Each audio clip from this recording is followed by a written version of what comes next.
আছি আমাদের চাঁদপুর জেলায়, যে চাঁদপুরের কলেজের সামনে মাননীয় প্রধানমন্ত্রী তারেক রহমানের শুভকরণ উপলক্ষে আমি আমাদের ৮ নং পাইকপাড়া ফারুজ ভাইয়ের কাছে কিছু কিছু জানবো।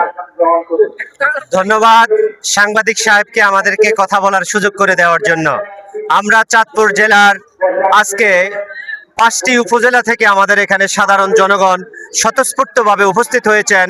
দেশনায়ক, রাষ্ট্রনায়ক, বাংলাদেশের গণপ্রজাতন্ত্রী বাংলাদেশ সরকারের মাননীয় প্রধানমন্ত্রী দেশনায়ক জনাব তারেক রহমানের উপস্থিতি উপলক্ষে আজকে আমাদের সর্বসাধারণ জনগণ উপস্থিত হয়েছেন চাঁদপুর 4 ফরিদগঞ্জের মাঠে আলহাজ এম এ হান্নান সাহেবের ঘাটে।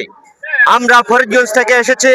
আমাদের দেশের প্রধানমন্ত্রী ফ্যামিলি কার্ড, কৃষি কার্ড বিতরণ করবেন এবং চাঁদপুরের শিক্ষিত বেকার যে সমস্যা, সেই সমস্যা দূর করার জন্য উনি বিশেষ বার্তা দিবেন। এবং আমরা আরো আশাবাদী, চাঁদপুর ফরিদগঞ্জ আলহাজ এম এ হান্নান সাহেবের ঘাঁটি হয়ে যাওয়ার কারণে মাননীয় প্রধানমন্ত্রী আলহাজ এম এ হান্নান সাহেবের বহিষ্কার আদেশ প্রত্যাহার করে খুব অচিরেই ফরিদগঞ্জের সাধারণ জনগণ যাকে বেছে নিয়েছেন আলহাজ এম এ হান্নান সাহেবকে ফরিদগঞ্জে দূরদর্শী নেতৃত্বে আগামীতে সুযোগ করে দেবেন ইনশাআল্লাহ।